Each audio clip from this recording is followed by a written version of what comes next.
ಆಶಾ ಕಾರ್ಯಕರ್ತೆಯರ ಕೆಲಸಕ್ಕೆ ಕತ್ತರಿ. ಕಷ್ಟದಲ್ಲಿ ಜೀವನ ನಡೆಸುವ ಭೀತಿಯಲ್ಲಿ ಆಶಾ ಕಾರ್ಯಕರ್ತೆಯರು. ಬಾಗಲಕೋಟೆ ಜಿಲ್ಲೆಯ ಜಮಖಂಡಿ ನಗರದಲ್ಲಿ ಆಶಾ ಕಾರ್ಯಕರ್ತೆಯರ ವಿವಿಧ ಬೇಡಿಕೆಗಾಗಿ ಪ್ರತಿಭಟನೆ. ಇದೇ ಮಾರ್ಚ್ 2026ರ ಬಜೆಟ್ನಲ್ಲಿ ಆಶಾ ಕಾರ್ಯಕರ್ತೆಯರಿಗೆ ರಾಜ್ಯ ಸರ್ಕಾರದ ಈ ಹಿಂದಿನ ಘೋಷಣೆಗಳು ಹಾಗೂ ಇತರೆ ಬೇಡಿಕೆಗಳ ಈಡೇರಿಕೆಗೆ ಜಮಖಂಡಿ ಉಪ ತಹಸೀಲ್ದಾರ್ ಮೂಲಕ ಸರಕಾರಕ್ಕೆ ಮನವಿ. ಆಶಾ ಕಾರ್ಯಕರ್ತೆಯರಿಗೆ ಮಾಸಿಕ ಗ್ಯಾರಂಟಿ ಕನಿಷ್ಠ ರೂ 10,000 ಭರವಸೆಯನ್ನು ನೀಡಿದ್ದು ಇಲ್ಲಿಯವರೆಗೆ ಆದೇಶ ಆಗಿರುವುದಿಲ್ಲ. ಆಶಾ ಕಾರ್ಯಕರ್ತೆಯರ ಕೆಲಸಕ್ಕೆ ಕತ್ತರಿ. ಮುಖ್ಯವಾಗಿ ರಾಜ್ಯದಲ್ಲಿ ತರ್ಕಬದ್ಧಗೊಳಿಸುವ ಹೆಸರಿನಲ್ಲಿ ಆಶಾ ಕಾರ್ಯಕರ್ತೆಯರನ್ನು ಕೈಬಿಡುವುದಾಗಿ ಹೊರಡಿಸಿರುವ ಆದೇಶ ಸಂಪೂರ್ಣವಾಗಿ ಕೇಂದ್ರ ಸರ್ಕಾರದ ಮಾರ್ಗಸೂಚಿಯ ಉಲ್ಲಂಘನೆಯಾಗಿರುತ್ತದೆ. ಹಾಗೆಯೇ ಕೈಬಿಟ್ಟ ಆಶಾಗಳಿಗೆ ಹೊರಗುತ್ತಿಗೆ ಗ್ರೂಪ್ ಡಿ ನೌಕರಿ ಕೆಲಸ ನೀಡುವುದಾಗಿ ತಿಳಿಸಿ ಕೆಳಗಡೆ ನಿಯಮಾನುಸಾರ ನೇಮಕ ಅಂತ ಹೇಳಿ ಬಹುತೇಕ ಆಶಾಗಳನ್ನು ಕೈಬಿಡುವ ಹುನ್ನಾರ ಅಲ್ಲದೆ ಮತ್ತೇನೂ ಅಲ್ಲ. ಇಡೀ ರಾಷ್ಟ್ರದ ಯಾವುದೇ ರಾಜ್ಯದಲ್ಲಿ ಇಲ್ಲದಿರುವುದು ನಮ್ಮ ರಾಜ್ಯದ ಆರೋಗ್ಯ ಇಲಾಖೆ ತರ್ಕಬದ್ಧಗೊಳಿಸುವ ಈ ಹುನ್ನಾರ ಆಶಾಗಳ ಆಕ್ರೋಶಕ್ಕೆ ಕಾರಣವಾಗಿದೆ. ಹಾಗೆಯೇ ಕಳೆದ ವರ್ಷ ಆಶಾ ಸುಗಮಕಾರರನ್ನು ಕೈಬಿಟ್ಟಿರುವುದು ಕೇಂದ್ರದ ಮಾರ್ಗಸೂಚಿಗೆ ವಿರುದ್ಧವಾಗಿದೆ. ನಮಗೆ ತುಂಬಾ ನೋವಿನ ಸಂಗತಿ ಎಂದು ತಮ್ಮ ಅಳಲನ್ನು ತೋಡಿಕೊಂಡಿದ್ದಾರೆ. ಈ ಮನವಿ ಕಾರ್ಯಕ್ರಮದಲ್ಲಿ ಜಮಖಂಡಿ ತಾಲೂಕಾ ಅಧ್ಯಕ್ಷರು ಅಂಜನಾ ಕುಂಬಾರ, ಕಾರ್ಯದರ್ಶಿ ಸುನೀತಾ ಜಂಬಗಿ ಹಾಗೂ ರಬಕವಿ ಬನಹಟ್ಟಿ ತಾಲೂಕಾ ಅಧ್ಯಕ್ಷರು ಮಂಜುಳಾ ಸರಿಕರ್ ಹಾಗೂ ಪದಾಧಿಕಾರಿಗಳು ಸಮಸ್ತ ಕಾರ್ಯಕರ್ತೆಯರು ಹೆಚ್ಚಿನ ಸಂಖ್ಯೆಯಲ್ಲಿ ಪಾಲ್ಗೊಂಡಿದ್ದರು.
ಜಿಂದಾಬಾದ್. ಕೊಟ್ಟಂತ ಮಾತನ್ನು ಉಳಿಸಿಕೊಳ್ಳಿ. ಮುಖ್ಯಮಂತ್ರಿಗಳೇ ಕೊಟ್ಟಂತ ಮಾತನ್ನು ಉಳಿಸಿಕೊಳ್ಳಿ. ಮಾರ್ಚ್ ಬಜೆಟ್ನಲ್ಲಿ ಆಶಾ ಕಾರ್ಯಕರ್ತರ ಗೌರವಧನವನ್ನು ಹೆಚ್ಚಿಸಿ. ಮಾರ್ಚ್ ಬಜೆಟ್ನಲ್ಲಿ ಆಶಾ ಕಾರ್ಯಕರ್ತರ ಗೌರವಧನವನ್ನು ಹೆಚ್ಚಿಸಿ.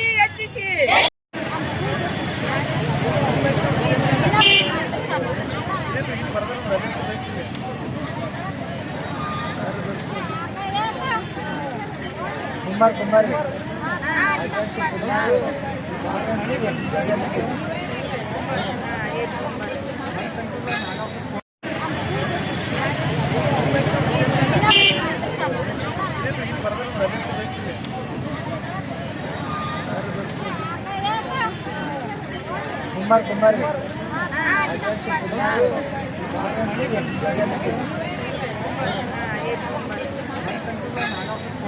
ನಾವು ಕೇರ್ದಾಳ PH ಇಂದ ಮಾತಾಡಿದ್ರಿ, ಪ್ರಭಾತ್ ಹಳ್ಳಿ ಐತಿ, ಹಳ್ಳಿ ಸಣ್ಣ ಹಳ್ಳಿಯಿಂದ ಮಾತಾಡೋದ್ರಿ.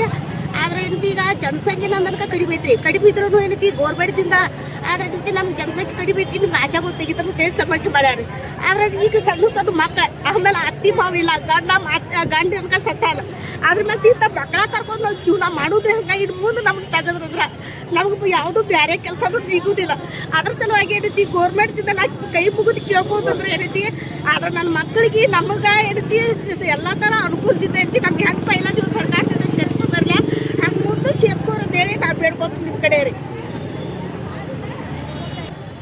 ನಾವು ಕೊಣ್ಣೂರು PH ಇಂದ ಮಾತಾಡೋದು, ಸಣ್ಣ ಹಳ್ಳಿದಿಂದ ರೀ. ಪಗಾರ ಮಾತ್ರ ಕಡಿಮೆ ಐತಿ. ಸಣ್ಣ ಮಕ್ಳ ಕರ್ಕೊಂಡು ಬಿಸಿಲಾಗ ದುಡಿತೀವಿ. ಅದು ಯಾವ್ದಕ್ಕೂ ಸಾಲಂಗಿಲ್ರಿ. 1 kg ಎಣ್ಣೆ ತಗೋಬೇಕಾದ್ರೆ 180-200 ತಕ ಐತ್ರಿ. 5,000 ರೂಪಾಯಿ ಪಗಾರದಾಗ ನಾವು ಹೆಂಗೆ ಜೀವನ ಮಾಡ್ಬೇಕು ಅನ್ನೋದು ಗೌರ್ಮೆಂಟ್ ತಿಳಿಬೇಕಂತ ತಕ್ಷಣ ನಾವು ಸ್ಟ್ರೈಕ್ ಮಾಡತ್ತಿದ್ದೆ. ಅವ್ರ ಕರುಣೆ ತೋರ್ಬೇಕಂತ ಈ ಮೂಲಕ ನಾನು ಎಲ್ಲ ಆಶಾ ಸಹೋದರಿ ಪರವಾಗಿ ನಾ ಸರ್ಕಾರಕ್ಕೆ ಒಂದು ಮನವಿ ಮಾಡ್ಕೋತೀನಿ. ನಿಮ್ಮ ಪಗಾರ ಎಷ್ಟು ದಿನದಿಂದ ಪಗಾರ ಆಗಿಲ್ರಿ ನಿಮ್ದು? ಸರ್ ಇವಾಗ್ರಿ ನಾವು 3 ತಿಂಗಳಿಂದ ಪೇಮೆಂಟ್ ಆಗಿರ್ಲಿಲ್ರಿ. ನಾವು ಯೂನಿಯನ್ದಿಂದ ನಾವು ಪ್ರತಿ ಸಾರಿ ಜಿಲ್ಲೆಗೆ ಕಾಲ್ ಮಾಡಿದಾಗ ಈ 3 ತಿಂಗಳ ಪೇಮೆಂಟ್ ಹಾಕ್ಯಾರಿ. ಆದ್ರೆ ಇನ್ನೂ 1,000 ಬಜೆಟ್ ನಮಗೆ ಬರಬೇಕು, ಅದು ಇನ್ನೂ ಬಂದಿಲ್ಲ ಸರ್ 4 ತಿಂಗಳಿಂದ. ಅದು ಕೆಲವು ಕಡೆ ಬಂದೈತ್ರಿ, ಕೆಲವು ಕಡೆ ಬಂದಿಲ್ಲ. ಆದ್ರೆ ಬಂದೈತ್ರಿ. ನಮ್ಮ 2 ತಿಂಗಳಿಂದ 3 ತಿಂಗಳಾಯ್ತು ಅದು ಬಂದೈತ್ರಿ, ಇನ್ನೂ ಬಂದಿಲ್ರಿ. ಈ ಥರನೂ ಪ್ರತಿ ಸಾರಿನೂ ನಮ್ಮ ಪೇಮೆಂಟ್ಗೋಸ್ಕರ ನಾವು ಹೋರಾಟಕ್ಕೆ ಬರಲೇಬೇಕು ಸರ್. ಜಿಲ್ಲೆ ತನಕ ಬರಬೇಕು, ತಾಲೂಕು ತನಕನೇ ಬರಬೇಕು ಸರ್. ಅದಕ್ಕೋಸ್ಕರ ನಾವು ಹೇಳ್ತಾ ಇದ್ದೀವಿ, ಸರ್ಕಾರಕ್ಕೆ ಬೇಡ್ಕೊತಾ ಇದ್ದೀವಿ, ಪ್ರತಿ ತಿಂಗಳು ನಮ್ಗೆ ಸರಿಯಾದ ರೀತಿ ನಾವು ದುಡ್ದಂಥ ಪಗಾರ ಕೊಡಬೇಕು. ಮತ್ತು ನಮ್ಮ ಬಗ್ಗೆ ಈ ಬಜೆಟ್ ಒಳಗೆ ಅವರು ದಯವಿಟ್ಟು ಕಣ್ಣು ತೆಗೆದ ನಮ್ಮ 10,000 ರೂಪಾಯಿ ವೇತನ ಮಾಡಬೇಕು. ಯಾಕಂದ್ರೆ ನಮ್ಮ ಶಾಲಿ ಕಲಿ ಮಕ್ಕಳದವ್ರಿ, ವಯಸ್ಸಾದವ್ರ ಮಕ್ಕಳದವರು. ಆಲ್ರೆಡಿ ನಮ್ಮ ಆಶೆಗಳಿಗೆ ಸುಮಾರು 17 ವರ್ಷದಿಂದ ನಾವು ಸಮುದಾಯದಾಗ ಅಡ್ಡಾಡಿ ಕೆಲಸ ಮಾಡಿ ಹೆಲ್ತ್ ಪ್ರಾಬ್ಲಮ್ ಆಗೈತಿ. ನಮಗೂ ಸಹಿತ ಏನೋ ಒಂದು 10,000 ಬಂದ್ರೆ ಒಂದು 2-3 ಸಾವಿರ ರೂಪಾಯಿ ದವಾಖಾನಿಗೆ ಆಗ್ತೈತಿ, ಒಂದು 2-3 ಸಾವಿರ ರೂಪಾಯಿ ಹೊಟ್ಟಿತಿ. ನಿಮ್ಮಷ್ಟು ನಾವು ಸರ್ಕಾರದ ಎಷ್ಟು ಸೌಕರ್ಯ ಬದುಕಾಕತ್ತೀರಲ್ಲ ನೀವು, ಅಷ್ಟಂತೂ ನಮ್ಗೆ ಬದುಕಾಕಾಗಲ್ಲ. ಇದ್ದಷ್ಟ್ರಾಗ ಬದುಕ್ತೀವಿ. ನಮ್ಮ ಕಷ್ಟವನ್ನು ಗುರುತಿಸಿ ನಮ್ಗೆ ಈ ಬಜೆಟಲ್ಲಿ ಆಶಾ ಕಾರ್ಯಕರ್ತರಿಗೆ 10,000 ರೂಪಾಯಿ ಮಾಡಬೇಕಂತ ತಮ್ಮಲ್ಲಿ ಕೇಳ್ಕೊತೀವಿ. ಪರಿಗಣಿಸಿ ಆಶಾ ಕಾರ್ಯಕರ್ತರನ್ನು ಸರ್ಕಾರಿ ನೌಕರರೆಂದು ಪರಿಗಣಿಸಿ ಆಶಾ ಕಾರ್ಯಕರ್ತರಿಗೆ ನಿಗದಿತ 15,000 ನೀಡಲೇಬೇಕು. ಆಶಾ ಕಾರ್ಯಕರ್ತರಿಗೆ 15,000 ನಿಗದಿಗೊಳಿಸಿ 8 ಗಂಟೆ ಕೆಲಸವನ್ನು ಕಾಯಂಗೊಳಿಸಿ 8 ಗಂಟೆ ಕೆಲಸವನ್ನು ಕಾಯಂಗೊಳಿಸಿ UTUC ಜಿಂದಾಬಾದ್. ವಿಶ್ವದ ಕಾರ್ಮಿಕರೇ ಒಂದಾಗಿ ಕಟ್ಟೆಯಾಗಿ ದುಡಿಸಿಕೊಳ್ಳುವ ಸರ್ಕಾರಕ್ಕೆ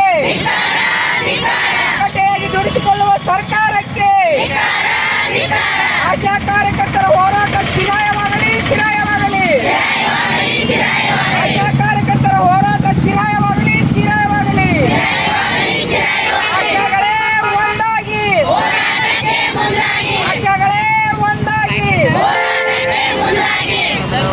ಹೆಸರು ಸುನಿತಾ ಜಂಬಿಗೆ ಅಂತ ಹೇಳಿ ನಾನು ಜಮಖಂಡಿ ತಾಲೂಕದ ಕಾರ್ಯದರ್ಶಿಯಾಗಿ ಕೆಲಸ ಮಾಡ್ತಾ ಇರೋದು.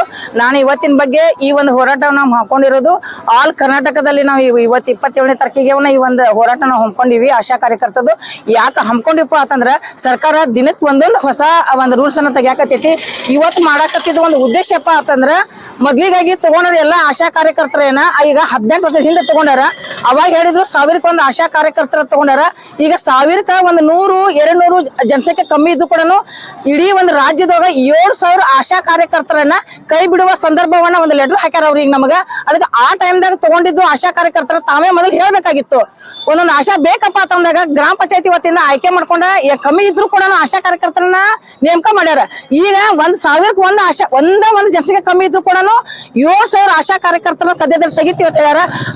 ಅದಕ್ಕೊಂದು ಅವರು ಒಂದು ಸುಳ್ಳು ಭರವಸೆ ಕೊಟ್ಟಾರ. ಸರ್ಕಾರ ಏನಂತ ಕೊಟ್ಟಾರಪ್ಪ ಅಂತಂದ್ರ 7,000 ಆಶಾ ಕಾರ್ಯಕರ್ತರನ್ನ ತೆಗೆದ ನಂತರ ನಾವು ಅವರನ್ನ ಡಿ ಗ್ರೂಪ್ ಆಗಿ ಕೊಡ್ತೀವಿ. ಅಂತಂದ್ರೆ ಏನು 7,000 ಆಶಾ ಕಾರ್ಯಕರ್ತರ ಡಿ ಗ್ರೂಪ್ ಖಾಲಿ ಇಲ್ಲ. ಅದ್ರ ಜೊತೆ ಒಂದು ನೇಮಕ ಇಟ್ಟಾರ ಅವ್ರು. ಏನಪ್ಪಾ ಅಂದ್ರ ಪ್ರತಿಯೊಬ್ಬರಿಗೂ 18 ವರ್ಷದಿಂದ 35 ವರ್ಷದ ಒಳಗಿನವರೇ ಇರ್ಬೇಕು. ಅದ್ರ ಜೊತೆ ಅವರಿಗೆ SSLC ಆಗಿರ್ಬೇಕು ಅಂತ. 20 ವರ್ಷದ ಹಿಂದೆ ಆಶಾ ಕಾರ್ಯಕರ್ತನ ತಗೋಬೇಕಾದ್ರ 1ನೇ ಸಾಲಿ ಕಲೀಲಿ 2ನೇ ಸಾಲಿ ಕಲೀಲಿ 2 ತಾಸು ಶಿಸ್ತು ಜೋಡಿ ಕೆಲಸ ಮಾಡಿದ್ರೆ ಸಾಕು ಅನ್ನೋ ಕಾರಣಕ್ಕೆ ತಗೊಂಡಾರ. ಈಗ SSLC ಕೇಳಕತ್ತಾರ. ಈಗ ಇವ್ರು 7,000 ಆಶಾ ಕಾರ್ಯಕರ್ತರು ಏನ್ ತೆಗದಾರಲ್ಲ ಅವ್ರು ಯಾರು SSLC ಆದವ್ರು ಇಲ್ಲ, ಯಾರು 35 ವರ್ಷದ ಆಶಾ ಕಾರ್ಯಕರ್ತರು ಇಲ್ಲ. ಇದನ್ನೊಂದು ಮೋಸಗಾರದ ನಮ್ಗೊಂದು ವಿಷಯ ಹೇಳಿಸಿ ನಮ್ನ ಹಾದಿ ತಪ್ಪಿಸುವಂತ ಕೆಲಸ ಸರ್ಕಾರ ಮಾಡಾಕತ್ತೈತಿ. ಅದಕ್ಕೋಸ್ಕರ ಅದನ್ನ ಅವ್ರ ಕೈ ಬಿಡ್ಬೇಕು. 7,000 ಆಶಾ ಕಾರ್ಯಕರ್ತರ ಏನ್ ತೆಗಿತೀವತ್ತಿ ಹೇಳ್ಯಾರಲ್ಲ ಅದನ್ನ ಅವ್ರ ಕೈ ಬಿಡ್ಬೇಕು. ನಾವ್ ಹೆಂಗ್ ಇದ್ದೀವಲ್ಲ ಹಿಂಗಾಗಿ ಮುಂದೆ ಆಶಾ ಕಾರ್ಯಕರ್ತರು ಮುಂದೆ ಹೋಗಿಸ್ಬೇಕು ಸರ್ಕಾರ. ಒಂದು ನಮಗ 2025 ಒಳಗೆ ಜನವರಿ ಒಳಗೆ 10,000 ಫಿಕ್ಸ್ ಮಾಡಿದ ಇದೆ ಮಾನ್ಯ ಮುಖ್ಯಮಂತ್ರಿ ಸಿದ್ದರಾಮಯ್ಯ ಅವರು. ಇಲ್ಲಿವರೆಗೂ ನಮಗ ಅದನ್ನ ಬಜೆಟ್ ಅನ್ನ ಮಾಡಿಲ್ಲ, ನಮಗವರು ಮಾಹಿತಿ ಕೊಟ್ಟಿಲ್ಲ. ಈ ಸಲ ಮಾರ್ಚ್ ಬಜೆಟ್ ಒಳಗ ನಮ್ಗೆ 10,000 ರೂಪಾಯಿ ಮಾಡಿರುವ ಸರ್ಕಾರ ಅದನ್ನ ಈ ಬಜೆಟ್ ಒಳಗ ಮಾತಾಡಿ ನಮ್ಗೆ ಫಿಕ್ಸ್ 10,000 ರೂಪಾಯಿ ಪಗಾರನ ಕೊಡ್ಬೇಕಂತ ಹೇಳಿ ಈ ಸಂದರ್ಭದಲ್ಲಿ ಹೇಳಕ್ ಇಷ್ಟಪಡ್ತೇನೆ ನಾ ಅವರಿಗೆ.